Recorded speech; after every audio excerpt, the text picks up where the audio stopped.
Good morning, everyone, and welcome to the show. It's the Level 1 Podcast, and today is Monday, the 5th of February, 2024. And I hope you're doing well. As many of you head into a new week, for me, this is like heading into the second half of my work week. Because I start work on Fridays, right? And the weekend was great. Today we're going to recap yesterday, which was very much React Day. It was a crazy good day, in my opinion. I had a ton of fun all day long, reacting to different types of content. First, we had the DSP versus the Internet show on DSP Reacts, and then we had a very, very fun late-night stream on DSP Throwback of Dark Souls 1, me reacting to the original playthrough. Jasper, don't mess with the lights. My lights for this month, I put them more on the floor so that you could actually see them better here in the setup. But now Jasper looks like he might mess with them. I'm not sure. Hopefully he doesn't. Anyway, so how y'all doing? There's also, another hot topic, which is hilarious to me that it's a hot topic. But there's a topic going on among gamers that is a rumor.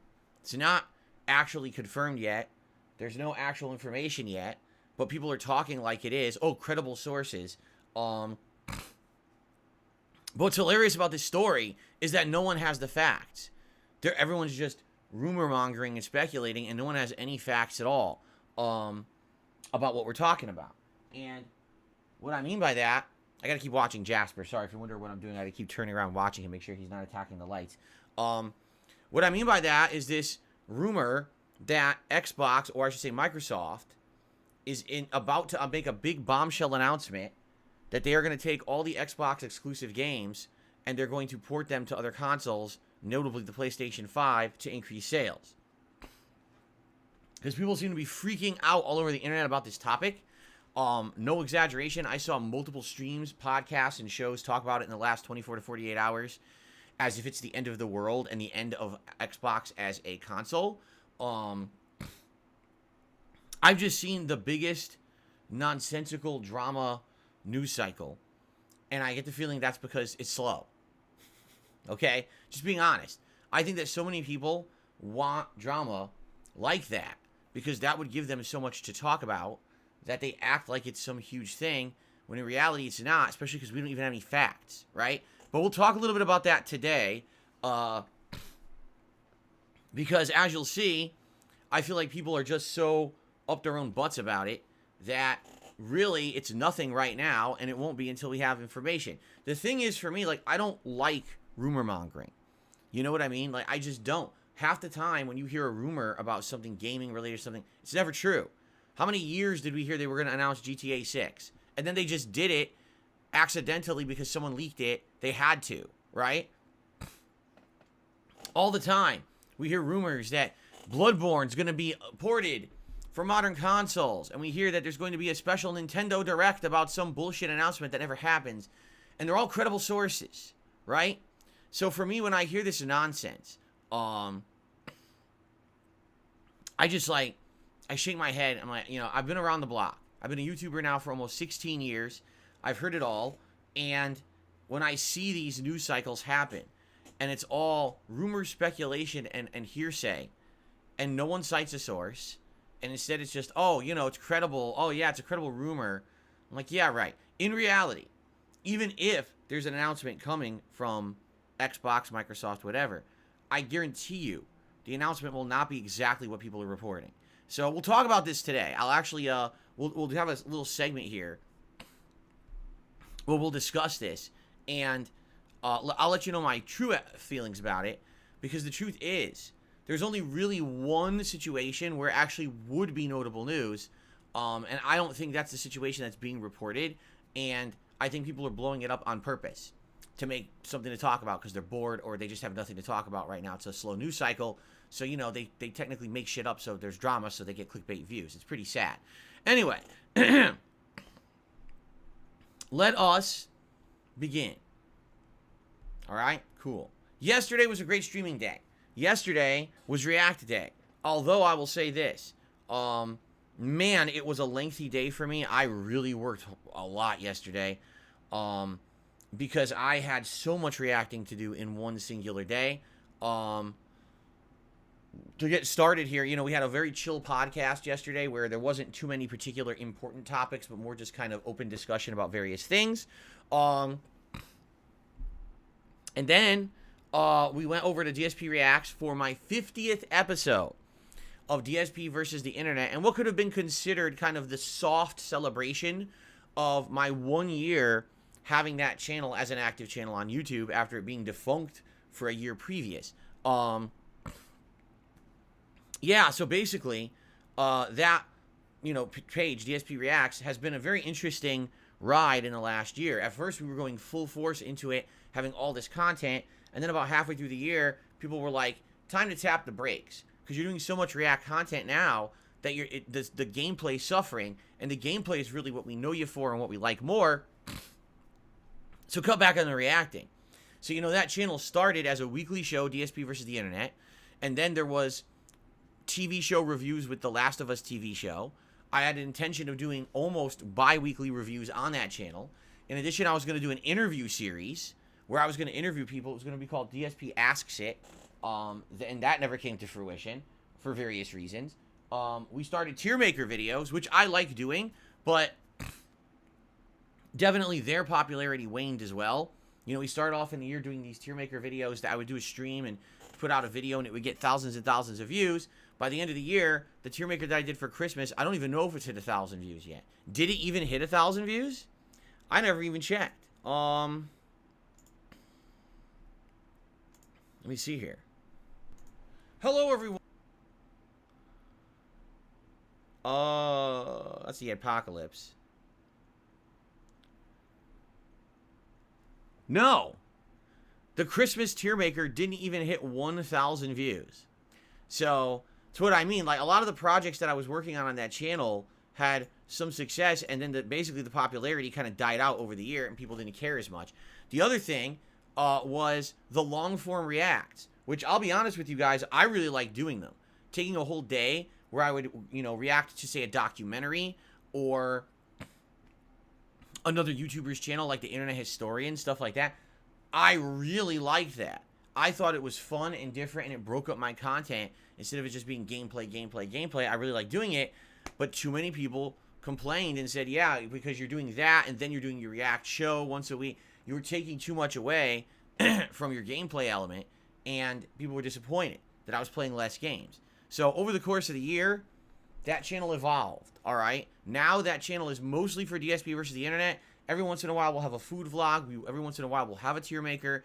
There will be reviews coming up this year, notably when these game shows come out. Like, for example, the Fallout show. I'm definitely going to watch that and review it. But I purposefully scaled back the content on that channel so that I could focus more on gaming, which you guys seem to want, okay? Still, a great project. I really enjoy it. I like doing the content over there, and yesterday was no exception. The show we did for the 50th episode of DSP versus the Internet was great variety and fun. Really had a good time. I'm glad that the people submitted such a variety of clips. And by the way, just to note here, as a sidebar, that channel, of course, was at risk of being kind of ruined by the whole, VPN abuse, illegitimate membership spam, right? Because the way that channel operates is when you become a member, you nominate videos for the weekly React show. But because people were very smart and helped me out, and we talked it out publicly, we implemented that new tier level, which is called the submissions member level. And by doing that, within 1 week, we fixed the problem. The show now is right back to how it was. We have the same amount of submissions, the same amount of people as members. It all worked. So, in reality, these idiots who thought they were going to ruin my channel, it actually worked out better because now we have a bunch of emotes. Seriously, now we have a bunch of emotes unlocked on that channel that we didn't before. So it actually benefited those who like the channel and support it more than anything. So, funny how things backfire for idiots, right? So anyway, it went well, and great show yesterday. If you didn't see it yet, 3 parts are now live, and more will go live over the course of the week. Of course, if you're a member over there, you get to see the archive stream right away. And I'm having a great time with that React stuff. I really am. Like, I love that show once a week. I look forward to it now because of the variety and the fun. It's pretty interesting, okay?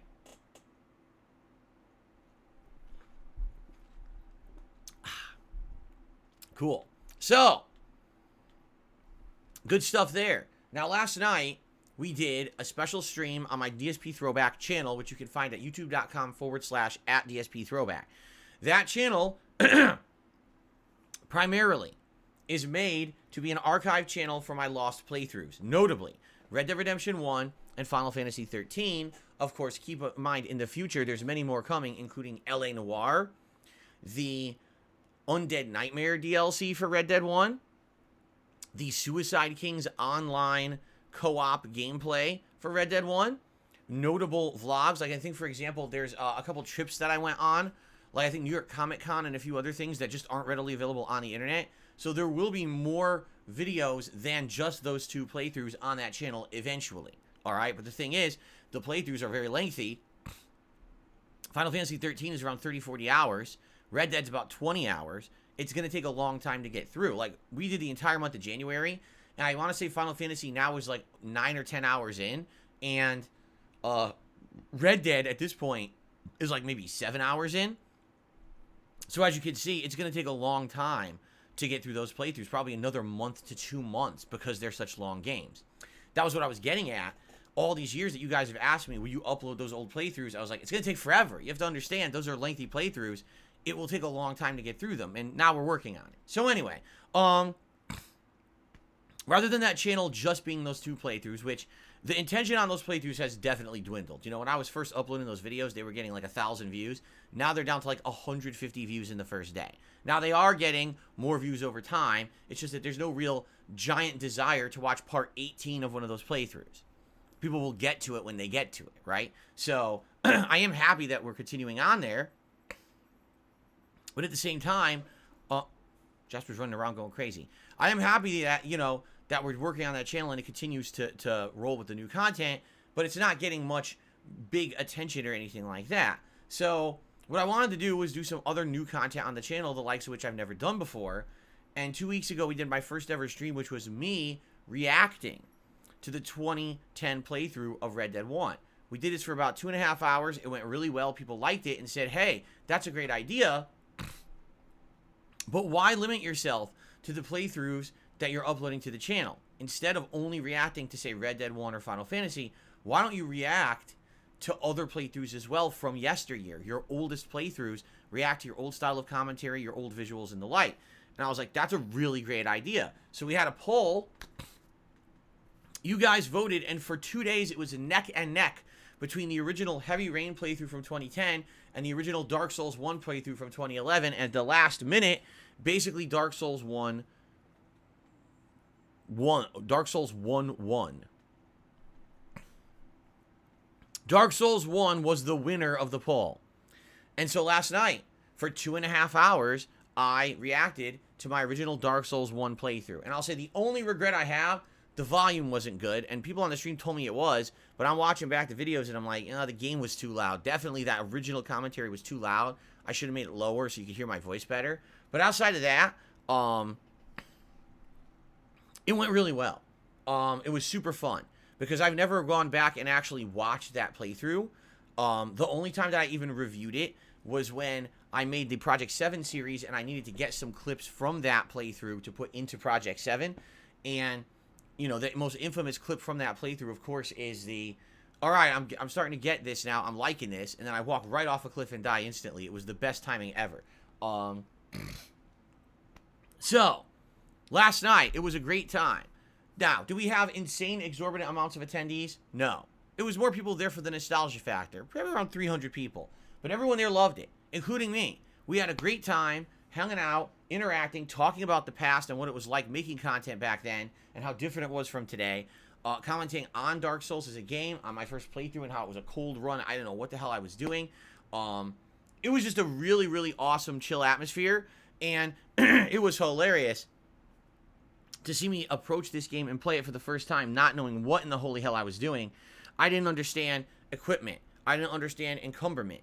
I didn't understand how to use melee weapons properly. I didn't understand how to heal properly. I didn't understand, you know, like fat rolling. I didn't get blocking. I'm not even kidding you. We're 2.5 hours into the Dark Souls 1 playthrough. I haven't locked onto an enemy yet. I'm just flailing wildly in directions trying to hit enemies. It's pretty impressive. Impressively bad. But I get it. I get why people thought that playthrough was epic. Here's a complete idiot, a clueless... You know how Conan O'Brien has Clueless Gamer is his series? Like, no exaggeration, me playing Dark Souls was, like, worse than that. It was, like, ultimately Clueless Gamer flailing about. It's like a baby writhing about on its back in a crib going... Wah, wah, wah, wah. That's me playing Dark Souls 1, you know? But, man, it was fun. It was fun to watch. It was hilarious. So... we absolutely had a great time, and everyone was super supportive. Like, the stream did really good for support. I was like, wow, I had no clue people would come out and be that supportive, and they absolutely were. And people were like, you know, we love this. We want more of it. And I said, that's great, but now here's the thing. We're going to get back into the situation that we were in last year. If I am taking so much time away from regularly doing gameplay, people are going to complain I'm not playing games enough again, and it's taking me too long to get through games. Last year, I was doing one major React event a month that took away from an entire day of a stream, and I was doing the weekly React show, and then on top of that, I was doing things like tier makers and stuff, and people got upset and said, no, cut back, we don't want that anymore, so I did. Now people are like, oh, do more of these React streams. I'm like, well, if I do more retro React streams, that's fine, I'm having a good time, but that's going to take away from making progress in the games. And look at the current situation we're in. Tekken 8, Baldur's Gate 3, Like a Dragon Infinite Wealth, Pal World, right? We're juggling 4 games right now. And even that, it's very rough to make enough progress in each game to appease any kind of audience. And it's frustrating because I want to play all these games, but I'm one man. So I'm one guy being pulled in 4 directions to play 4 different games. Oh, by the way, keep doing your weekly React show. Oh, by the way, now start doing this retro React stream. And it's like, it's rough, you know? So anyway, excuse me. I had a great time last night doing it. What I'm thinking is, maybe it's a bi-weekly thing. Maybe every other Sunday night, we do a retro React stream over on DSP Throwback. Because number one, that channel is a lot of work and not a lot of payoff. Like I was telling you guys, no exaggeration, I think that channel's bringing in 50 cents a day on ad revenue.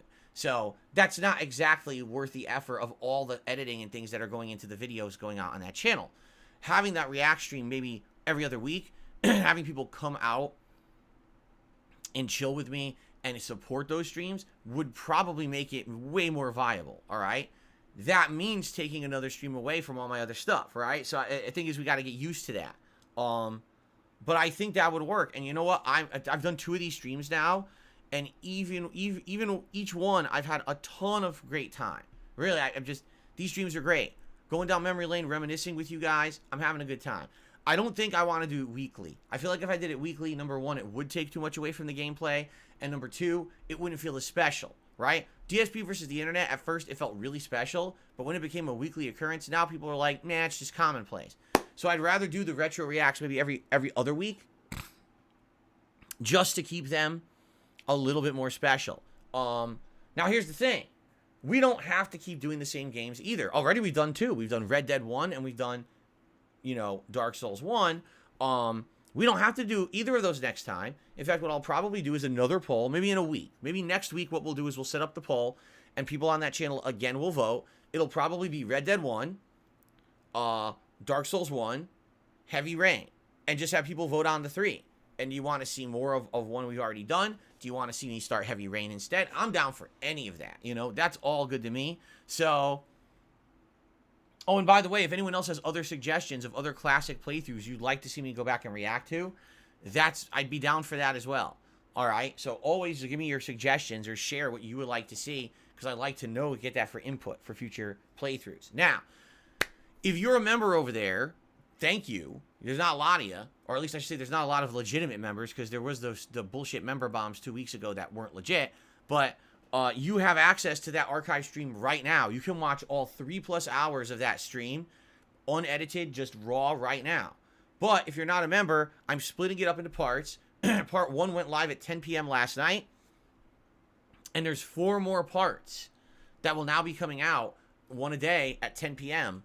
Pacific time. So today there's one, and then every day, Tuesday, Wednesday, Thursday, another part. So there will be good variety of content over there this week. Not only will you every day either have a part of Final Fantasy 13 or Red Dead, but you'll also have a new part of the Dark Souls Retro React every night. So basically it's doubling up on the content, and that's cool because that will give the channel more views, more variety, and make it more viable, right? Hopefully it'll start bringing in a little bit more revenue with that. So it's good stuff. Please check it out. I had a great time with that. Now, in addition to that, that wasn't all the reacting that I actually did. I actually did more reacting than that. I did a big, over an hour-long react for Slayer, which was K-pop. He actually had given me a countdown video. Get this. The top 200 K-pop songs of 2023. 200 songs. And I watched this video and commented on all the songs. Well, as much as you can, because when there's 200 songs and each one's only getting played for like 20 seconds, if you start commenting too much on one, it cuts into the next, and then you kind of missed that song. That's what happened a few times. I was commenting. I'm like, well, I guess I missed the song that's on the screen now because I was commenting on the last one and, ran out of time or whatever, right? Now, it went well, but man, I don't think I've seen that many content ID claims on a single video ever in the entire time I've been on YouTube. I'm not kidding you. That video got claimed like 75, 80 times. Every song tried to take revenue from it, which is hilarious because there's no ads on it. I didn't put ads on the video. So there's no way they're making any money out of it, but they all claimed it anyway with this bullshit system. It's hilarious, right? So I did that as well. So just think about that. The entire first half of the day, I was sitting here on a podcast, and I was sitting here reacting to the stuff for DSP versus the internet. Then I went and ate dinner, came right back into this office, and for an hour and a half, I was reacting to K-pop. And then for 3 hours, I was reacting to Dark Souls 1. And then I was up, and I was like, oh my God. It was a very tiring day. Even though it was fun, I really liked doing it. I was so beat when I got out of here because, geez, that was just a lot of that kind of stuff in one day. I am very happy that I got it done because now I'm done with reacting for the week. I do have another video for a patron, but it's a private Q&A video to make. That's a lot different of a video, and it's also like only 20 minutes, so it's a lot easier to do, and I'm going to squeeze that in between stuff I'm doing this week. So that was my day yesterday. It was pretty intense, man, with that much reacting, but I really enjoyed the Dark Souls. I hope you'll check out the playthrough. Right now, part 1 is live. It's doing decent with views. I mean, it's not, again, this is not going to break any records, and people are not going to go crazy checking these videos out, but it's super fun to do, and if it gets an audience, if there are people that get used to this content and want to see more of it and will support it, that's great. That'll make that throwback channel viable and worth the effort that I put into it this year, okay? All right, so now let's talk about the rest of the week coming up, because this next 3 days will be non-stop gameplay for all of you, all right? So what are we doing today? Well, this first stream is going to be Tekken 8 multiplayer, and I'm going to be honest with everybody. Yeah, I was so beat yesterday after doing all of that work that I had no desire whatsoever to now start watching YouTube videos of Tekken to learn a new character. It's like, dude, I was in this office from 10:30 a.m. till basically 10:30 p.m. with a half an hour break to eat dinner. I was completely exhausted. I'm not gonna start studying Tekken now. All right. So no, we're not doing a new character today. It wasn't possible. All right. What we're gonna do today is variety. I'm gonna go back to using Paul for a bit. Probably play with him for about an hour. Probably then switch to King, play with him for about an hour, and then probably go to June. So it's gonna be like all three of the characters who I've used so far in the game in like a medley of multiplayer today on the first stream. Okay. So I hope you guys will stick around and join me for that. Sorry if you wanted to see a new character. There's only so much I can do. The thing is, it's weird because I can definitely tell you this. There is way less of a demand for me to play Tekken 8 than there was Street Fighter 6. When I was playing Street Fighter 6, people were going bonkers. They wanted to see it every day. They were coming out in droves to watch. It's not like that with Tekken 8. And it's weird. I don't know if it's because people only think about Street Fighter when they think about Darkside Phil. I like Tekken 8 a lot. I want to keep playing it and learning it and getting better at it, but it's not seeing a fraction of the attention that Street Fighter 6 got. So it's weird because it's a hot new fighting game. You would think people are demanding it. No, actually people are saying more Baldur's Gate, more Like a Dragon. We want to see Pal World. Oh, if you could squeeze in Tekken, that's good. And I'm like, wow. Because you have to understand something with a competitive fighting game. You can't just casually play it and get better. You cannot play Tekken 1 to 2 times a week and get better at it. It's not possible. A fighting game like this, especially in its early stages, you have to be playing it a bunch. You have to be staying on top of the strategies people are using with each character. You eventually have to get used to what the meta of the game is going to be, which basically means once the top tier strategies are developed for each character, you need to recognize them and learn how to counter them. If you're playing twice a week, you'll never do that. If you're playing twice a week, you're barely maintaining muscle memory to even do basic combos with each character. Like, for example, I got to remember the combo I was doing with Paul. I think before we start today, I have to go into training mode and just practice a couple quick things to make sure that I remember what I was doing with Paul, because it's been a week and a half since I used him. You know, that's how it is with fighting games. So, yeah, like, I feel like if I'm going to get better at Tekken, I need to play it more. But right now, the demand is elsewhere. People aren't actually demanding to see me play Tekken that much, which is weird. You would think they would, and it's just, I'm not seeing it, you know? Which is okay, I guess. I'm okay with playing Tekken a little less and balancing it with the other stuff. But, I mean, prime example here is I played it Friday night, and then here we are all weekend doing other stuff, and now I'm finally playing it today, right? And you would think, oh, that's going to bring a lot of people to the stream. No. This is actually a slower podcast today than what we did yesterday. Yeah. There's less people here. When I played it Friday night, it was actually not that great of a stream when it comes to, like, attendance or even support. Like, and it's weird because Tekken's good. Listen, Tekken is a great franchise. I'm not great at it. You know, I'm learning. I'm trying to learn and get better. I think Tekken is outstanding, and I really think Tekken 8 is a great game. It looks like they did a really good job on it. But I don't know how that translates to attention on my streams. You know what I mean? I just don't. I don't know how to get people excited for this game. It's certainly not Street Fighter, where I have this insane track record of playing it. I'm a former pro player. People either want to see me succeed or fail. In Tekken, it's kind of like, it doesn't matter if Phil succeeds or fails because it's Tekken. He's not known for that, right? So I kind of get that. But at the same time, I like it, you know, and I want to keep playing it. And I hope that you guys will keep coming back and hanging out with me when I play it. But it just seems like there's not going to be that much interest compared to Street Fighter. And that's a little disappointing, I would say. I do like this game a lot. I like this way more than Mortal Kombat 1. Mortal Kombat 1, I didn't want to play it within a week. I was bored. This game, I wish I could play more of it. I would have liked to be playing a new character today. I just didn't have time to get around to it. You know what I mean? So, excited for today. 3 characters I'll be juggling. I don't know how I'm going to do. Here's the thing. In Tekken, the ranking system is cumulative, and it's like across all characters. So, when I play with Paul today, I'm likely going to be fighting like way higher comp. And I don't know how it's going to work because I haven't really fought high level comp. It was only day 1 that I played with Paul. So I don't know who I'm going to be facing. I don't know if they're going to know how to face Paul. I don't even know like fast moves with Paul. I don't think Paul has many fast moves.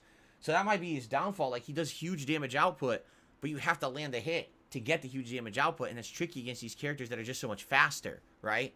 You know, that's the problem I was having with King, is that these characters that just had really quick jabs and kicks, I couldn't hang with them because he's a slower character. So maybe that's going to be the problem with Paul too. I don't know. I guess we'll see. But let's have a good time with it today. All right. Hope you guys will stick around after the podcast for Tekken 8 multiplayer for 3 hours. All right. Cool. Now tonight on the late stream, it is the return of Like a Dragon Infinite Wealth. Cannot wait for that. 6:45 p.m. Pacific time.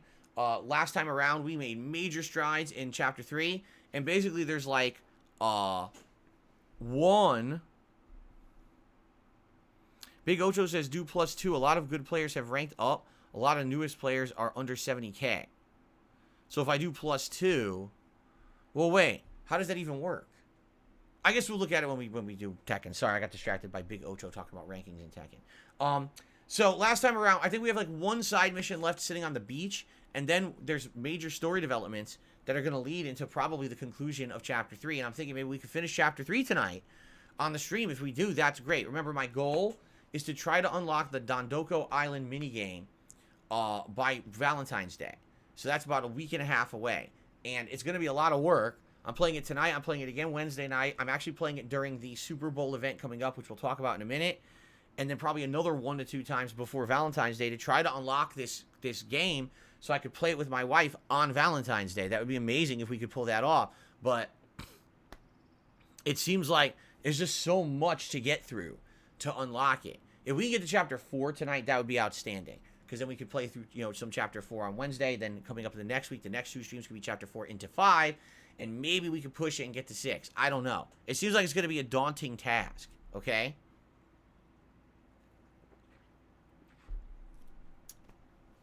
We'll see what happens. But I'm loving the game. And the audience that comes by for Like a Dragon Infinite Wealth is a very chill audience that understands the game, likes the mechanics, likes me hanging out and talking with them when we're playing. We've got an established audience that are really liking it. And I'm having fun with the playthrough, so I can't wait for more tonight. Okay?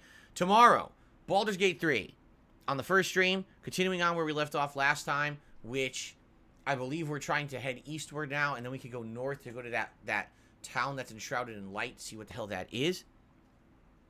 And then we can get back to that mausoleum dungeon or whatever it is, which I guess is going to lead to the end of Act 2. So that's fun. And then tomorrow night, Pal World, our weekly Pal World late night chill stream, which I really enjoy the Pal World streams. I think they're super fun. Again, throwback feeling to like when I was playing Minecraft weekly and having a great time with it. So I'm looking forward to Pal World Chill on Tuesday night.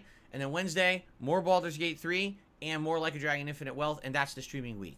No, I'm not playing Suicide Squad. At this point, everyone's destroyed it and no one cares about it anymore. It's funny because it released, got stomped into paste, and now it's like everyone threw it over their shoulder into a grave and no one talks about it anymore within like 3 days. It's like, damn. That's a pretty intense and bad life cycle for a game. It lasted 3 days before it just completely is removed from everybody's memory. That's pretty sad, right? Like, damn. And no, I'm not going to play Foam Stars at this point. I got to focus on the games I'm playing. I got to make progress in them. I'm already not playing enough Tekken. I'm already trying to push Like a Dragon. I'm not going to be taking time right now to be doing Foam Stars randomness, okay? Okay, cool. Next week, we got a special event on Saturday, February 10th. It is called DSP's Super Bowl Bash. It is my first major marathon-style special of 2024. I'm excited for this because it's going to be a chill atmosphere and vibe. I'll be dressed in NFL attire all day long, different jerseys I'll be swapping out. I even have a fake football helmet. And also, I have like, props and stuff to use. There will be some booze. What will it be? I don't know. It really depends because, I'll be honest, this month is going to be incredibly financially tight for me now because of the stupid trolling that happened to me last month with the fake memberships. I made way less. So now I have to try to figure out how to make ends meet when I have way less income. So it's going to be tight. And I'm like, man, I normally would have went out and bought a bunch of liquor, but now I don't think I can do it. I might just have to grab some beer or something and drink it over the course of the day. We'll have to see what I can put together here. So anyway, there'll be booze. There'll be food. My wife is actually in the process of looking up recipes. I know she's going to make at least 2 different food items. She might make 3, but she's at least going to make 2. And she's going to solidify those recipes before our day off so we can actually go and shop for the ingredients on Thursday. So there'll be food that I'll be eating over the course of the day and taste testing with all of you. Gaming.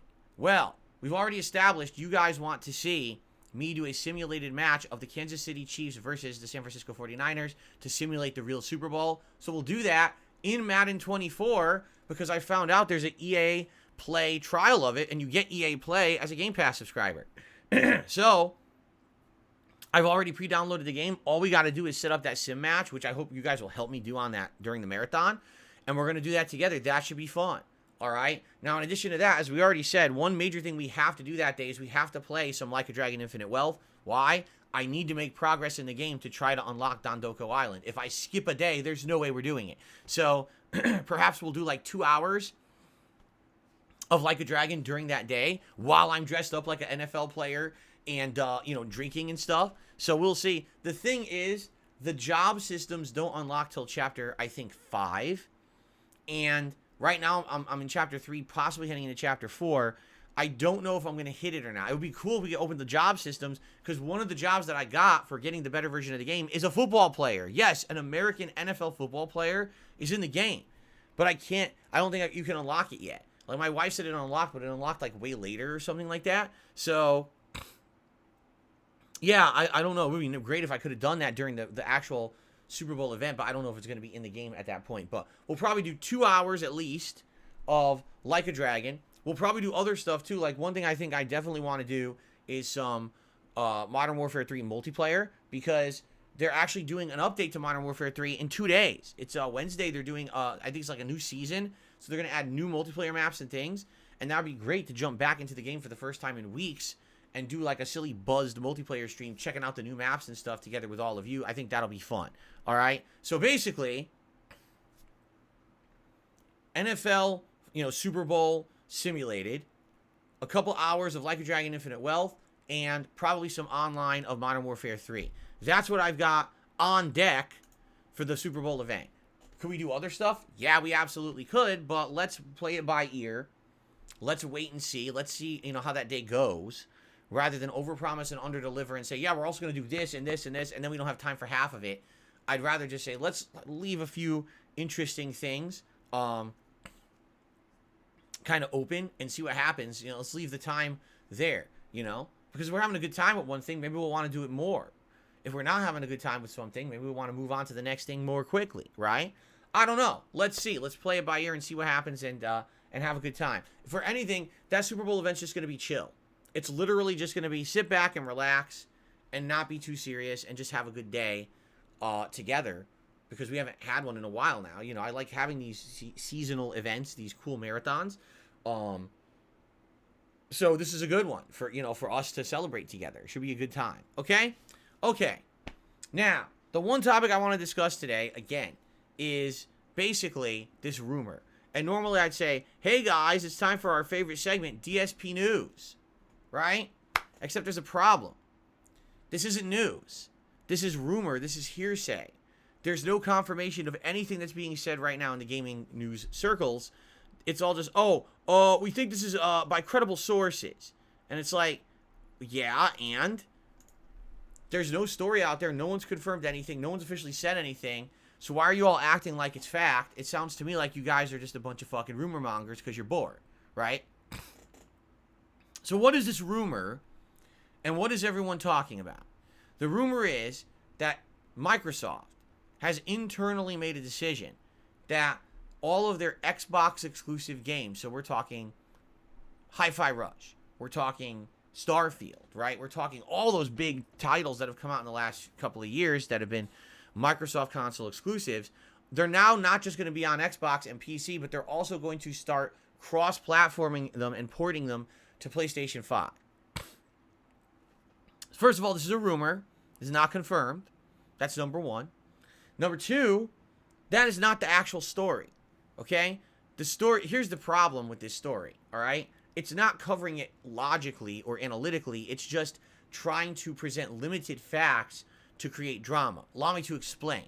The story that all the media and all these rumor mongers on the internet who have no content are pushing to have content is that if Microsoft developed games and games that previously were Microsoft exclusive games go cross-platform, well then what's the point of having an Xbox, right? I just don't understand. Why would anyone buy an Xbox console if every game that's on Xbox is also on PlayStation 5. But then there are PS5 exclusive games. Why wouldn't you just buy the PS5? Right? Just buy PS5. That console will have every game on it that you'll ever want. There's no reason to buy Xbox and limit yourself from having the PlayStation games, because those Xbox games are going to be on the PS5. All right? That's literally the rumor, the narrative that's being spun as a result of these rumors. The narrative is incredibly flawed and false. It doesn't even hold a single moment of logical thought. Okay? Here's why. Let's talk about this realistically. Okay? Number one, we're talking Xbox games being ported to PS5. Great. I understand. And, you know, if Hi-Fi Rush does get put on PS5, a lot of people would say, oh, well, then, you know, there was no reason to have the Xbox, right? Oh, if Starfield's on PS5 or whatever, wow, now you didn't need the Xbox to play that. And a lot of people bought an Xbox console just to play Starfield, correct? But there's one problem that everyone is forgetting. There's one important, incredibly important piece of information that everyone is omitting from their stories on purpose to try to make this seem like a molehill when it's, or excuse me, make it a mountain when it's really just a molehill.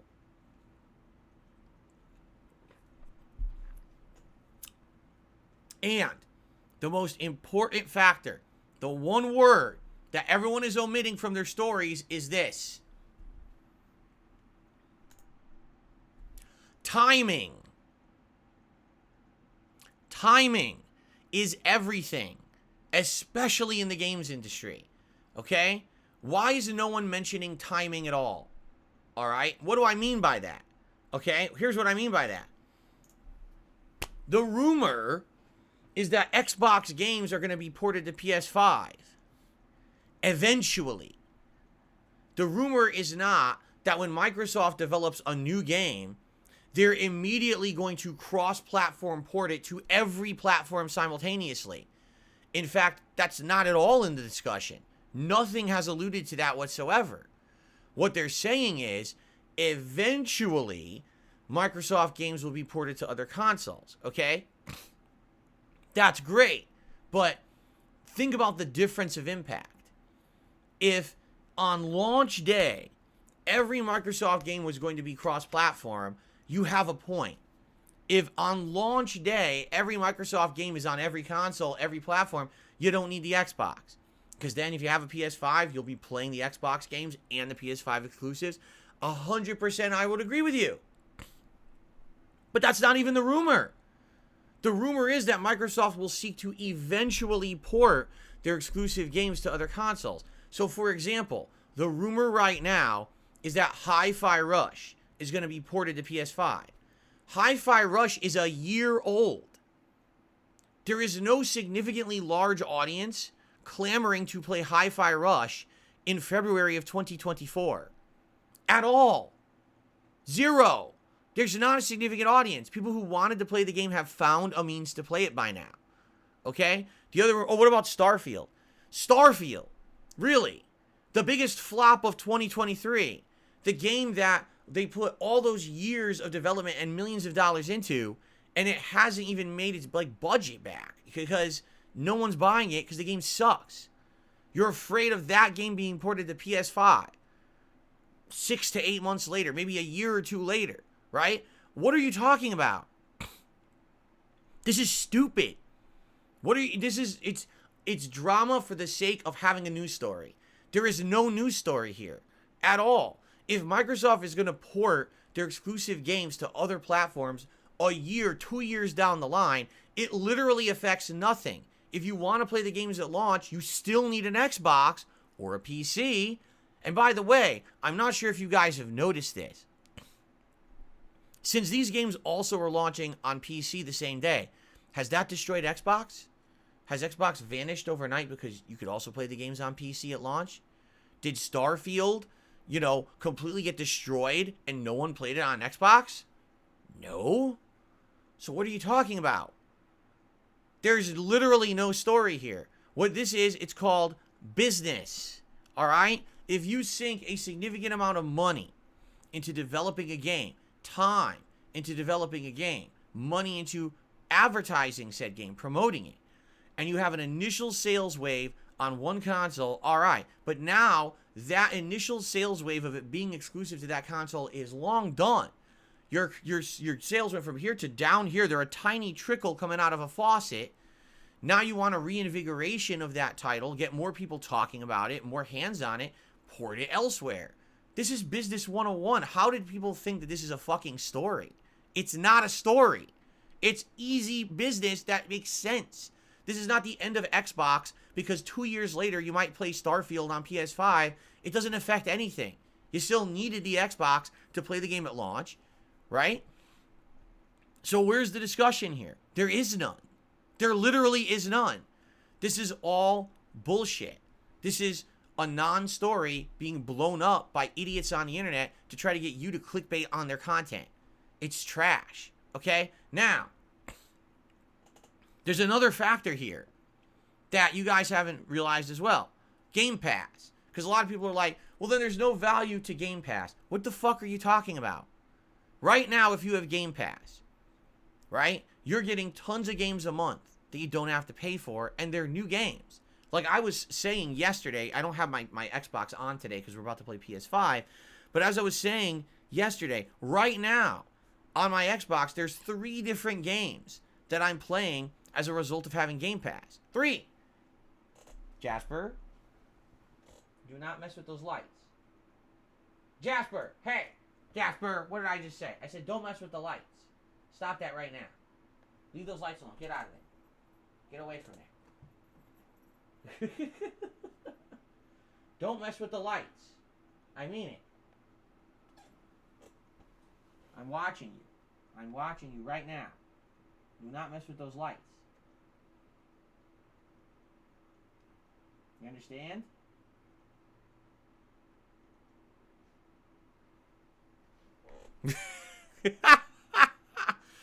I knew if I changed the lights, of course, and now he's going to mess with them, right? I had to mess with them, right? Where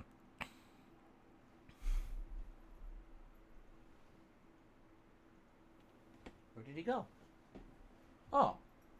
Jasper, don't mess with those lights. I mean it. Leave those lights alone. Do not touch them. Do not touch them. Do not touch them. Now I'm going to lose my train of thought and not be able to finish. Game Pass. Everyone remember I was talking about Game Pass. Okay.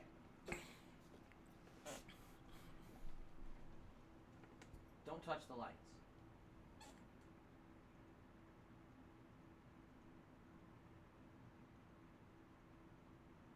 Don't do it. Okay. So, Game Pass.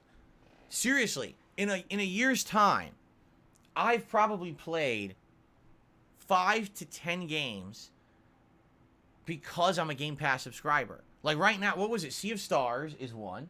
What were the 3 games? Because I have 3 games on Xbox right now that I'm playing as a result of Game Pass. I can't remember because I don't have it on. But just 3 right now. Lies of P was one of the best releases of 2023, and I was on the fence about playing it because no one had ever played a game from that studio before. No one knew if the game was going to be good. They put it on Game Pass. Everyone plays it. Holy shit. Lies of P is like a Game of the Year contender, right? Game Pass isn't going anywhere. Game Pass is a superb value for gamers. And again, if you're someone who is looking to get a ton of games for a weekly or a monthly fee, and you want to play definitely every Xbox exclusive game at launch, this is a no-brainer. There's no one out there questioning the value of Game Pass, right? You want to question value, question the value of those PlayStation Plus premium services that give you next to nothing. That's a fucking ripoff. But Game Pass is a superb value to this day. So, you're telling me there's no reason to own an Xbox console, even though, number one, Game Pass hasn't changed and it gives you a ton of these games way cheaper than buying them outright on launch day. Number two, the rumor is that these games will eventually be ported to PlayStation 5, possibly years later, not at launch, but you're telling me the Xbox is dead. You're an idiot. Yes, every single person on the internet speculating that the Xbox will be dead is an idiot. Because all they're doing is they're creating this drama to get clickbait views and to get people worked up on a non-story. Okay? If the story was, oh, Xbox all of a sudden has decided they're just going to have cross-platform games on launch day from now on. Every game will be on every platform at launch. That's a different story. That's a completely different story. Yes, that could change the face of gaming. And maybe then, if it really is full cross-platform, the only value to owning the Xbox would be Game Pass. Okay? And I understand that. And that would be the story. That's not the story. The story is, oh, the games are eventually going to be ported. Like Hi-Fi Rush. Like, that's a big fucking deal. No, Hi-Fi Rush being ported to PS5 a year later is a tiny deal. It's not a big deal at all. It's not industry changing unless you're a moron who wants to have a clickbait story on your channel or on your journalist website. Yeah, this is dumb. So definitely it's time for us to take the fucking tinfoil hats off and stop listening to what every moron on the internet says. This is just as bad as in politics. And I know this isn't a political story, but in politics, people take some little thing and they immediately conspiracy theory the fuck out of it to blow it up into some giant thing it's not. So now you're paying attention to them freaking out. All right? This is not Alex Jones. This is fucking little peanut story. It's ridiculous, man. Like, what is going on? I'm lost that people fall for this shit. I really am. Like, because this has been going on for a few days. People are like, well, why isn't Phil talking about this on his stream? Because there's no story. There's literally not a story. But people are dumb and fall for this. You've probably sat and watched people on a podcast talk about it and make a video with tons of views talk about it, and you've seen every game site cover it. It's all fluff. These people don't care about you or your time. They just want to have you fucking watch their shit and give them money. It's a waste of everyone's time to even talk about this.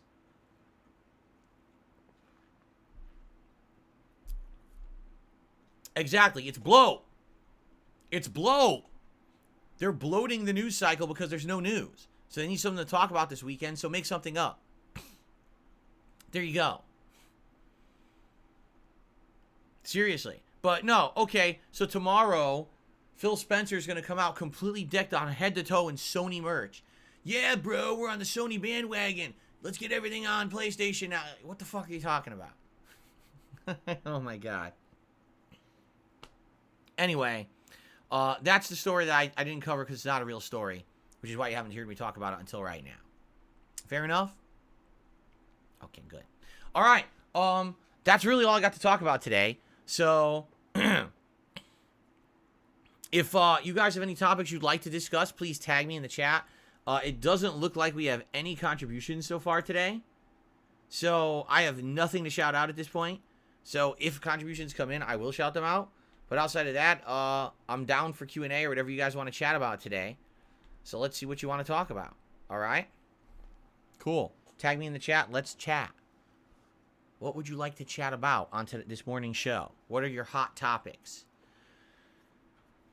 Play Crash Bandicoot on PS2. I will pay you to do it. I already did. Wait, which Crash Bandicoot for PS2? No, I didn't play a PS2 one. I only played the PS1 ones. Why do I think NRS isn't keeping their community up to date with Mortal Kombat 1? I don't know what you mean by that because I'm not following Mortal Kombat 1. If you're asking me, why do I think that NetherRealm is not communicating with the community and updating the game properly? Because it's a failure. It's sold well, but it's already a dead game. You know? So, because of that, they're probably already trying to focus on whatever the next project is, and then they're trying to limitedly support this game on the back end. Just think of the promises they did not live up to. They did not even make the game cross-platform, and the game's been out for half a year. So that's kind of ridiculous. Imagine if you bought this game on Xbox because you were promised cross-platform playability and the game still doesn't have it, so you're playing two people. Because no one bought this shit on Xbox, right? Can you believe that shit? It's bad. That's just a complete lie that they propagated to get people to buy the game, and then they didn't fucking live up to their promise. That's terrible, right? Outside of that, I don't even know what you guys are talking about, but I mean, the writing was on the wall. Within 2 weeks of Mortal Kombat 1 coming out, the community discovered the game-breaking bug that certain combos worked if you were player 1 or 2 and didn't work if you were on the other side. That is such a violation of trust between game developer and purchaser that you're buying a game that's supposed to be competitive, and the game developer couldn't even be bothered to test the game enough to determine that player 1 and player 2 have an equal level advantage. I mean, that's ridiculous, right? You might as well just sell the game and say player 1 only gets kicks and player 2 only gets punches. Good luck. What are you, a fucking asshole? Yes. NetherRealm with Mortal Kombat 1 were a bunch of fucking assholes. They obviously didn't care. They pumped out a game that looked flashy, played like shit, had the worst online connectivity of its competitors, right? Undoubtedly, the online play of Mortal Kombat 1 is far inferior to both Street Fighter 6 and Tekken 8. They didn't give a shit. They knew you would buy it because it says Mortal Kombat on the cover.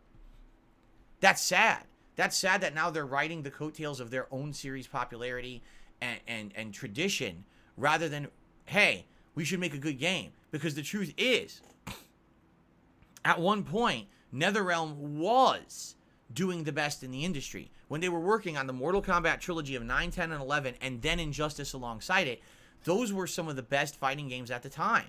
They had unprecedented amount of gameplay in them, and not just for online play, but offline as well. In fact, I would argue that because NetherRealm was putting in such superb stories in their games and additional offline modes like the Crypt and stuff like that, that's what convinced Capcom and Bandai Namco to put those similar modes into Street Fighter 6 and Tekken 8. If Mortal Kombat and Injustice didn't have those modes, the other games would have probably been just bare bones.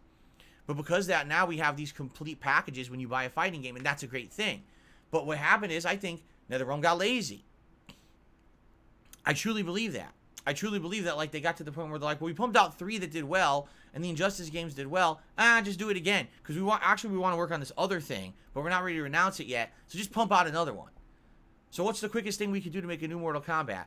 Reuse a lot of assets, and also just put in assist characters. Well, wait a minute. Are we going to improve the gameplay? No, actually, we're going to remove the things that we put into 11 to make the gameplay better. We're going to make it more simple. We're just going to toss assist characters in there now. Oh, that's the game? That's the whole game. Oh, okay. Well, that's not a lot of thought put into it. Yeah, but our audience is stupid. They don't care. They buy the game just to do gory fatalities, and they stop playing it in 2 months anyway. So who gives a fuck about the quality of the game? Just fucking push it out there and make some money. And that's literally what happened. Everyone ran out and bought it, played it, said, it ain't that good. And within 2-3 months dropped it. Take a look at the numbers of players now. The player base for Mortal Kombat 1 has went boo, while Street Fighter is maintaining and Tekken is sky high right now, of course, because it's the hot new release. No one cares about Mortal Kombat 1 anymore. The game's dead. So, you know, that's sad. What's really sad about it is that it outsold Street Fighter 6, literally for no reason, besides people are dumb and want to see gory fatalities. That's literally it. Because the graphics weren't groundbreaking, the gameplay elements were not sound, and the story was terrible. So, what did they buy it for? Oh, because it's Mortal Kombat. I can't wait to rip off someone's arm and shove it up their dick hole. It's great. Oh. Anyway, it is what it is. The game, it wasn't good, and I'm not surprised to now hear that the game is not getting any kind of support from NetherRealm. I don't think they care, quite frankly. I think they figure they've made their money on it. No one else is going to really buy it. So they're probably already full-fledged working on their next project. That would be my guess. Okay? Nosy Real Vibe says, ABC stores and Infinite Wealth are real. I've seen them all over Maui, Hawaii when I was there for vacation. That's cool to know. That's very cool to hear. I Rage at Noob says, Crash Bandicoot Wrath of Cortex for PlayStation 2 is one I have not played, and I should 100% it. Well, if there's ever a way to play a game like that on a modern console, then yes, but I don't really have access to play all these retro games, you know. How does Tekken 8 compare to other Tekken games, in my opinion? You know, it's hard for me to accurately do a comparison, because unlike Street Fighter games that I more extensively cover, Tekken, usually I didn't cover that extensively, you know. Like right now, if you were to ask me, was the story of Tekken 8 as good as the story of Tekken 7 or 6? I don't remember. I don't remember at all the story of Tekken 7 or 6. So I can't even directly compare them. It would be an unfair comparison, you know. If you were to ask me, well, what about the competitive play? I wasn't competitive in 6-7. So I don't know. I never got good enough to say, oh, I understand the meta of these games and the competitive levels. So because of that, I have no answer. You know, again, I can answer questions like that for Street Fighter because I've played Street Fighter my entire life. I have that background in it. I can understand the technicalities, the fundamentals. I don't have any of that in Tekken. So I'm not the right person to ask about that. What I can tell you is my opinion on Tekken 8. I like it. I thought the story was pretty good. I think it has a lot of good offline modes that are meant to add content for those who don't care about the online. I think the online play is sufficient. Is the online play as good as Street Fighter 6? No. But it's sufficient. It's not every match a laggy mess, which is a good thing. I like that there's so many characters at launch, but I also think that that makes the game more daunting. When you have to learn 32 different fighting styles to hang competitively in a game, that's tough, especially for someone who may be coming into this as a noob and like, I don't know anything about the game, but I want to play it. Well, now you got to learn 32 different characters. What? Like, what the fuck? Right? Like, huh? Yeah, because you need to identify their attacks, know how to block high-low, know how to avoid. It's a lot. It's a big learning curve. From what I've played and seen in the last week and a half, I really like it. And I want to play a lot more of it. There you go. Don't I have a mini PC that can emulate games? I mean, I guess. I guess. I don't know. I'm not an emulation guy. You guys know that. Like, I don't know the ins and outs of the technicalities of how to emulate games. What's the legality of downloading an emulator and a ROM to play a Wrath of Cortex game and trying to play it on my mini PC? I have no clue. You're asking the wrong person, you know? I don't know.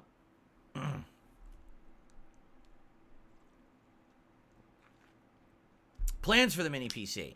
As I said, the immediate plans for the mini PC is later this year, I want to get Fightcade working on it so we can play retro fighting games. Because at this point, I've reached my wit's end playing the console ports of retro fighting games because they're terrible. I would like to try to play the best version possible, and everyone says that's Fightcade. Now, the double-edged sword there is that when you jump on Fightcade, this is basically try-hard country, meaning the people playing on Fightcade are literally people who are obsessed FGC heads. They love playing these games all the time and literally just sit there all day playing the games. So I'm going to go to play Street Fighter 3 Third Strike Online, and I'm going to be playing against people who have been playing this game non-stop for 25 years. They never stop playing it, right? It's like, I hope that I can hang. Maybe I can't. Maybe I'm going to play and immediately get spanked by everyone doing high-level fucking Third Strike play. I haven't had a high-level Third Strike match in like 20 years, so could I even be able to win a single round, right? I don't know. So, you know, but that's my plan. Outside of that, during the year, if there happen to be games that are PC-centric or PC exclusives that are good games and people want to see me try them, I now have the ability to do that as long as it's not like an insane over-the-top graphical game, right? But any of these memeable games or whatever, those are possible. So, exactly. See, here's the thing. Gaia1 says as long as you own the original copy of a game, emulation is fine. But, of course, how would I own it? Now I got to go buy Wrath of Cortex original PS2 disc or something? And Anso Kamaru said it too. He said, literally everyone just downloads and pirates games, but we know what would happen if you did that. That's right. They would find some way to fucking report me and get me in trouble for doing it, right? Absolutely. 100%. That's exactly what they would do. They would try to, like, say, oh, Dark Side Phil is stealing games or something and try to cause a big scene around it when in reality it's what everyone else does and it's fine for them, but not for me. It's good for the goose, but not for the gander, right? Okay. Let's see here. I received a $5 tip, the first contribution of the day from He Hate Me. He says, Aloha, Phil, are you going to watch the Super Bowl? Brother. No, I am not. I'm not watching the Super Bowl. I don't watch sports. I really don't have time for it. It's not to say that I don't like sports, because in reality, I used to enjoy American football very, very much back in the day. When I was in a different life before I was a YouTuber.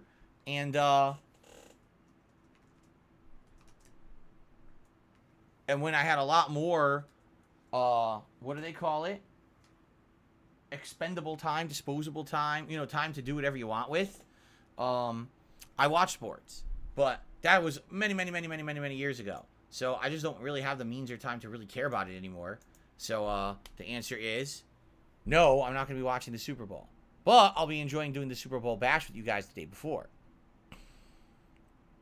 Let's see here. Spawn Killer did a $2 super chat. Will you bring back the suggestion box? If we ever have a podcast day where there's literally nothing to talk about at all, and we have extra time, we could do it. But that really hasn't happened in ages, right? We have situations where usually there's something to talk about, whether it's a story going on, a news story, or something happened on a stream that we want to discuss, or there's a particular topic or something. I literally have the suggestion box open right here.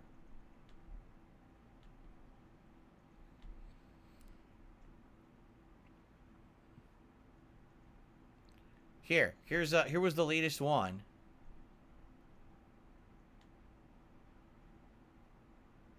What did I click on? Oh, I clicked on the wrong thing. Here, for a variety streamer, you don't seem like you don't like a variety of games. Maybe there are exceptions. It seems like you only touch indie games when they break into the mainstream, like Hades. That means a huge swath of quality, affordable games of varying genres that never get exposure on your channel. Sea of Stars would have made for a nice late-night playthrough instead of Chrono Trigger, for example. As for new releases, be more selective. Your schedule becomes a mess when there are multiple AAA releases, and frankly, many of them are boring to watch, like the Ubisofts, the Horizon Zero Wests, the kind of stuff watching paint dry no matter who's holding the controller. Literally, we've already adjusted this. Whenever I play an indie game on my channel, no one watches it. Unless it's an indie game that's broken into the mainstream and got mainstream attention, and then people care more about it. When I go out of my way to try to play an indie game, no one cares. It's because that's the audience I have. You have to understand that. I have to cater to what my audience wants. I don't have an audience that's foaming at the mouth for indie games, nor do I have a giant mainstream audience that eats up anything that I play. I have to be more selective with what I do with my time, right? Your other point, play less AAA games. I have. Just in the last month, not playing Persona 3, not playing Grand Blue, not playing Suicide Squad, not playing Foam Stars. I mean, that's just 4 off the top of my head in the last 2 weeks I didn't play. I'm trying to focus on what I am playing, and already there's too much going on. So here's the thing. People get these notions, but they're based on their own personal desires and preferences. This person probably had an indie game they really wanted to see me play, and I never played it. Like they're saying, Sea of Stars. I did play Sea of Stars. And guess what? Not a lot of people showed up for it nor supported it when I played it, because it's an indie game. This is what I said. Like, people ask for indie games all the time. Then when I actually play them, nobody cares. That's just what happens. It's been a pattern, a running pattern. Another game franchises like that, Metroidvanias. Most of the time, people say, oh, why don't you play this one and that one? Then I play one, no one cares. The exception to that was Metroid Dread, but outside of that, every time I play a Metroidvania, no one shows up. So I got to do with what works. You know, I'm streaming for myself because I like games and it's my hobby, but it's also my job. I have to stream what people will show up for, and I can't just pick and choose. If it were the case, I could just play whatever I wanted. I'd play more RPGs. I would play more indie games, right? I'd probably play less mainstream games. You're absolutely right. But then also, I'd have no audience. You know, I got to find that balance. Right, Jasper Kitty? Right, Jasper? Jasper Kitty, tell them what that do you agree with me or disagree? Tell the audience what you think. Jasper, why won't you talk? Jasper. He won't talk. He talks to me all day long outside of this office. And then he gets right here and he won't say a word. Why not? Why won't you talk?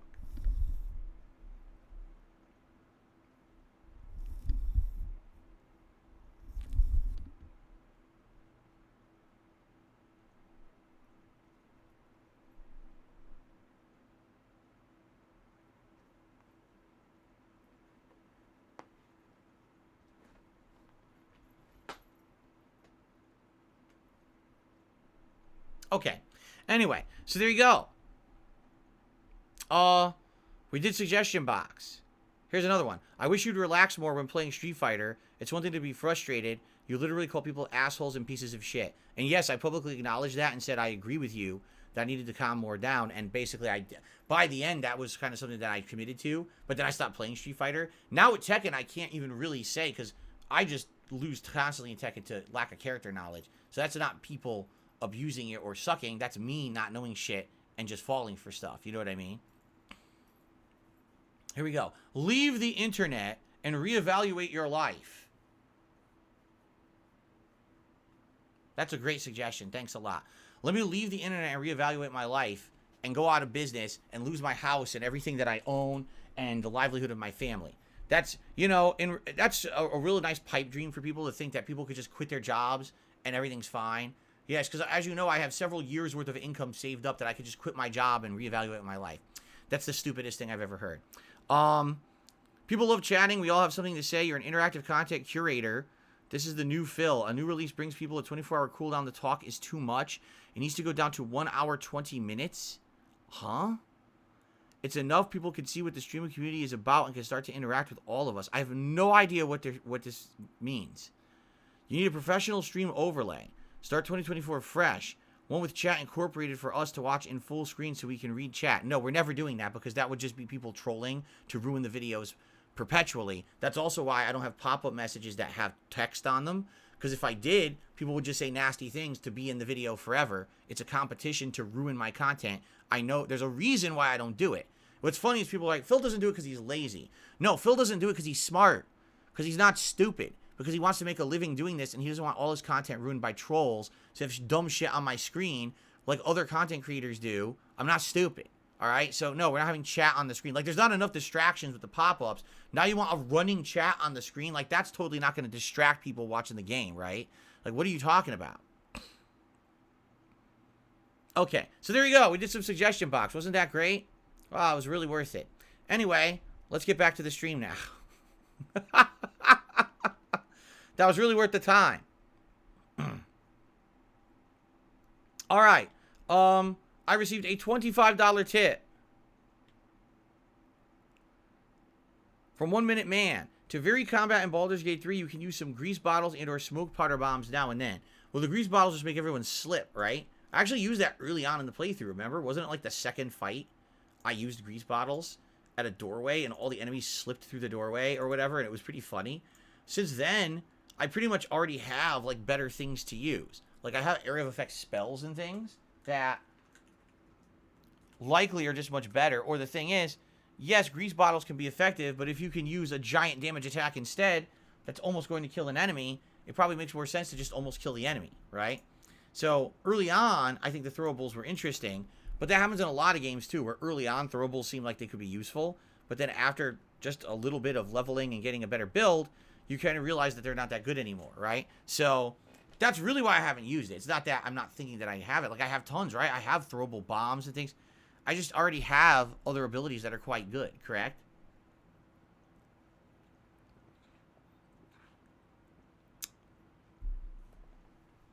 Okay. John, I'm glad you're enjoying Like a Dragon Infinite Wealth. Good morning to Gabe. What's up, Jade? I'm doing good today. Thank you for asking.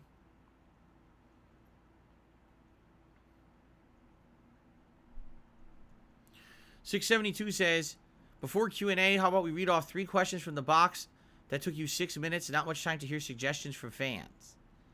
Yes, but you realize, like, you can just suggest things now during the Q&A, right? Rather than me reference a thread that I posted up in September of last year and never got to. Anyway, I received a $5 tip from Swagonito. This is a juggle combo that I always use with Paul. It's viable for competitive play. Back 3, which is the standing knee strike.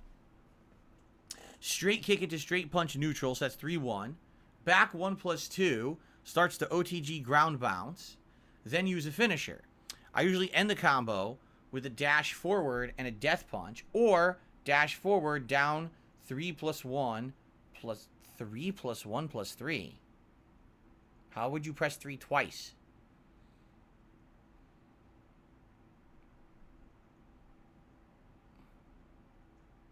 So you're saying you can start a combo with back 3, is what you're saying. Like, the rest of that combo I totally already knew. But you're basically saying that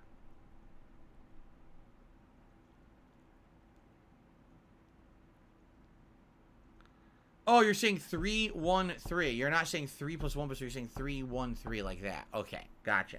But no, I kind of already knew that combo, except I didn't back 3. I guess if it has to be a counter hit, right? Or are you saying juggle first? That's the juggle combo I was using, actually. You launch, and you can do back 3, which is the knee. And then you do the kick punch, which is 3-1, right? Is it 3-1? Is it 3-2 or 3-1? It's one. That's what I mean. I have to go in training mode and practice that. And then you do back plus 1 and 2, and that does the one that creates the ground bounce. And then after that, you can do whatever you want. And I've done various things. Like, I usually do the down 4, 2, and then 1, 2 together. But if I actually found this out. In the corner, this is kind of interesting. You can bully people with Paul in the corner. If they're getting up and they block, you could do hammer fist into the death fist, and it actually creates this stagger, and they can't get out of it. They get, like, crunched against the wall, and even if they're blocking, they just can't move. So now you get a free hit. So you can do, like, a free combo there. I was watching a pro player do it. I was like, oh, shit, he did twice in one match? I was like, wow, that's, like, super good. Right? I was like, whoa. So that's interesting. Something to implement. What I need to know with Paul, what's his fast normals that I should punish with? Because that's the question I don't have an answer to. What are his fastest normals that you punish with? Because I don't want people just spamming on me with fast stuff. I want to punish what's not safe, right? Back 3 usually starts the juggle state. Okay. Down forward 2, quarter circle forward 1, that would be the elbow. Down forward 4, that's the stomp. 3-2, so that would be the kick punch. Back 1 plus 2, that's the juggle, dash up, and demo man or wall combo. Demo man is the spin kick into the elbow, into the push. Yes, that's called demo man, right. So you're saying after the launch, do a second launch with the elbow. See, I've tried that, and for some reason, the elbow, is there 2 versions of the elbow, the quarter circle forward plus 1? Because when I try to do it, he does the other version that takes too long to come out. I don't know if if the timing has to be different or something. Because I've seen, like, there's a fast version and a more delayed version. And I seem to only be able to get the more delayed version out. Which sucks, right? But, alright, yeah, that is a good combo. Is Martial Law a good choice for a main? He used to be. Law used to be one of the best characters in Tekken, but it's been so long, I have no idea if he's good in Tekken 8 competitively.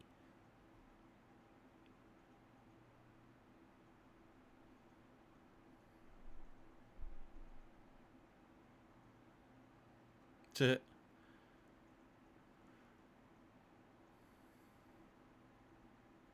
optimal version, you're doing 3 different quarter circle forward plus 1s. That's the elbow. But it's very hard to do. Most pros don't even do it yet. So it's perfect timing. 3 different quarter circle forward elbows, rejuggling. Wow. That's funny. Is Pal World doing well? Yes. Every time we play it, we have a good time. And people come out for it. Yeah, I'd say it's doing good. Would I play Kuma or Panda? Yes. That was one of the characters I was considering for the new character. Like I said, Kuma, Jack 8, maybe Yoshimitsu were 3, and then someone said Jin. So maybe like those 4 characters are some of the ones that I'm actually considering as my new character. But I need time to watch videos. What I'll do is if they have like a primer, usually there's a video intro to that character to teach you the basics and basic combos, punishes, stuff like that. I need to watch that to learn, to have a basis to start playing that character, and I haven't had a chance to do that. So, am I doing MK1 DLC when it releases? No, I'm never playing MK1 again. It's terrible. It's really not a good game. I just did not like it at all. When you're in Heat, your normals change and allow you to have new launchers and juggle states when you counter-strike. I am aware of that. It is character-specific, of course. Every character is different, and that's one of the daunting things about Tekken 8, that Heat really changes the game, and you need to kind of know what to do with your character, but you also need to be aware of what changes with other characters. Like, I think that Lars kick, that kicked my ass the other day, that's because he was in Heat, and that kick changes in Heat and is, like, fast or something, because I couldn't even block it. And I was like, what the hell? How is it full screen so fast and kicking my ass? I think because the Heat version's different. So, again, that's something that will come with character knowledge from playing the game a lot. Gaia says, I main Yoshimitsu in Tekken 3, learned the game mechanics, and all 96 of his moves are mix and match. This is when I was 11. Yeah, Tekken's pretty wild in that regard, the amount of moves each character has, right? Jade says, can you first play Paul, then King, then June? I think that's the order I'm going, actually. I want to start with Paul for sure today, And we'll see how Paul goes. And based on that, do I want to play more Paul? Do I want to switch to King? Do I want to switch to June? We'll determine the time to switch. It could be just an hour each, but we'll see. We'll figure it out. Fastest punish of the Paul, 1-2 or back 1-2 or down +1/+2. That's what I thought. So left punch, right punch, jab, jab, right? Or back 1-2, but that's a little slower, the back 1-2. That's the punch uppercut. Or down 1-2, which is the shoulder. Yeah, the shoulder I was already using. Is that really what I should be using for punishes? Because his launcher's too slow, correct? Like, if I can't, you can't really punish much with the launcher. The shoulder's like my staple, but I think back 1-2 might be better. It might do more damage. Oh, God, you're watching Charmed? I never saw it. Dab Hand says, yes, the Lars heat kick moves faster and has less frames. It's harder to block. That's what happened then. He was enabling heat at the end of the round, and he just started spamming the kick, and I couldn't do anything. I was like, why is it hitting me from full screen? I couldn't even defend it. I was like, it's like a full screen unblockable. Now, I know it's not unblockable. It's just, again, this is me playing this game for the first time seriously in so long. Now I'm legit trying to learn. And it's hard, especially when you're fighting a tough match. That was a tough match against that Lars. And at the end of the match, it's like, oh, now he gets this ace in the whole move. He gets to spam. That's frustrating, right?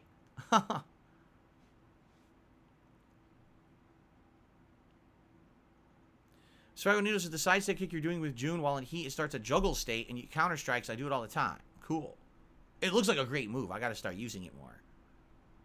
Joel Law says, I'm playing the final Amnesia game. Hold on. I'm playing the final Amnesia game I still needed to play. A Machine for Pigs. You weren't kidding. Boring gameplay. Not surprised it was made by the Chinese room. They made Dear Esther. Yeah, it was not good.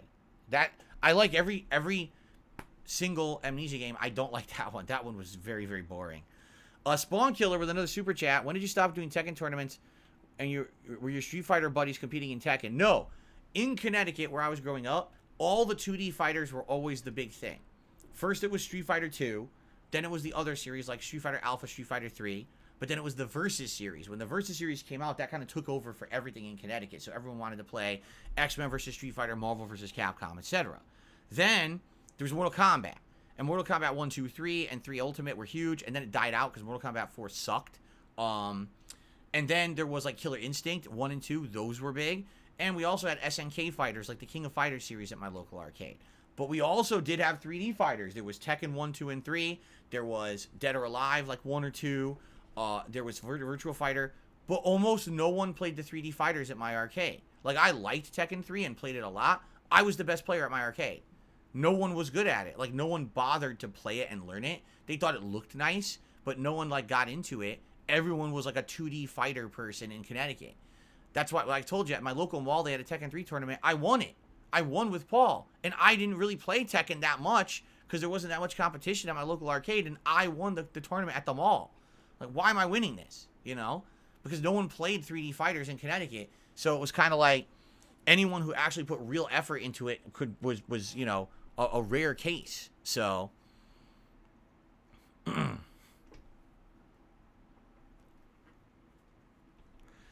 Ambulatory, see, Ambulatory says Paul's launcher, which is down forward 2, is the best in the game.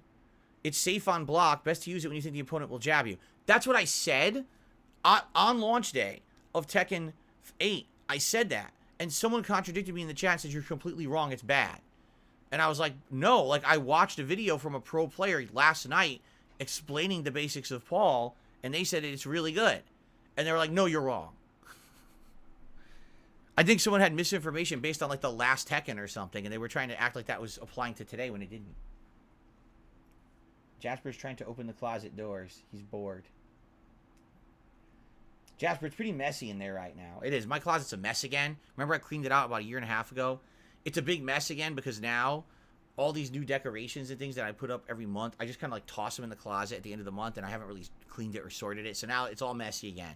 The thing is, I know what it all is. It's like seasonal decorations, paintings, things to put behind me. It's all unsorted and messy. That's what happens, man.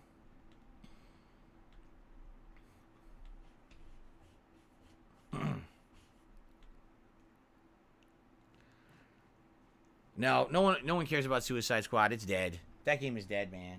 Oh, Jasper got the closet open. He just pushed the door open. He'll probably investigate the closet now.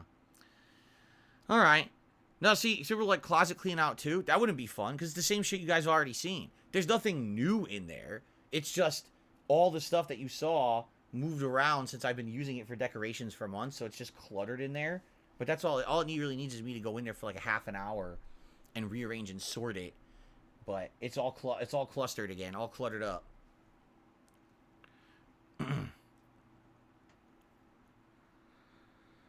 What are the key things to practice for someone who's new to Tekken multiplayer? Oh, man. Okay. Number one, recognizing high-low attacks and when to block low. Because the game will auto-block high as long as you're not attacking. But you need to recognize a low attack and practice blocking low attacks. Critical to Tekken gameplay. Number two, knowing your punish. What does that mean?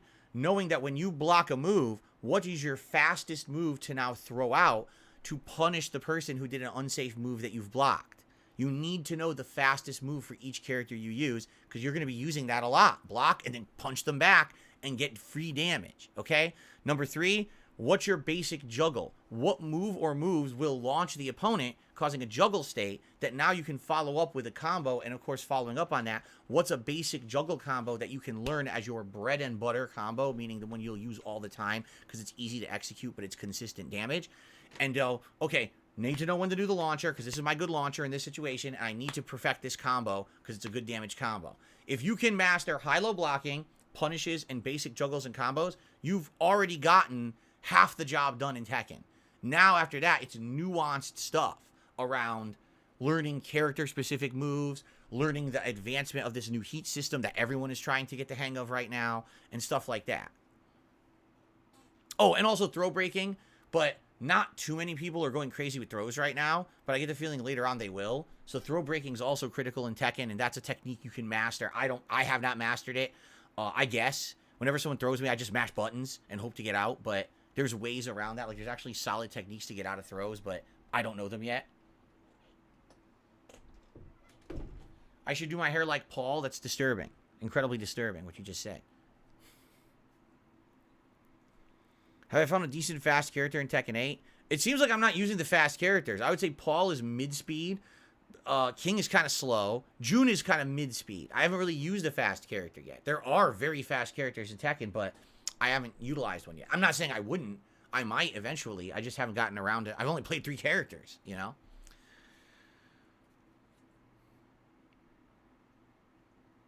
No, I know. Joel Law says, my Suicide Squad copy arrived today. I'm sorry that you even bought it. Pray for my soul, not to mention Skull and Bones. No, again, Skull and Bones. It's time for us. There's too many games now for us to be wasting time on stuff. Really, like, I feel like that. I'm 41 years old, and I'm in demand to be playing so much. I need to spend time on good games. So when we have these games that are middle of the road, kind of iffy, fuck them. If the game can't be developed to a point where you're sure the game's going to be good, then why are you wasting time on it, right? I'm not going to be wasting my time on these games that are just, we know that they're subpar, just to make content to crap on the game and get clickbait views, which is what everyone did with Gollum last year and what everyone did with that stupid Kong game. Fuck those games. They don't even need to be booted up. Let them collect the cobwebs, right? All right, guys. I think it's time to end the show, notably because I have to use the bathroom. And I've been holding it in and I'm like, dude, I really got to end this show so I can go, relieve myself, and then we can get into Tekken. All right? So, thank you guys for watching. Let's end the show for now. I thank you all for chilling with me here on the show today. Perhaps tomorrow we'll be discussing my performance in Tekken and maybe a little bit more about Like a Dragon, or if any other topics come up. As always on this show, it's a chill, fun place. I love it. Thanks for watching and enjoying and hanging out with me today. And I will see you all tomorrow for the Level 1 podcast. Peace out.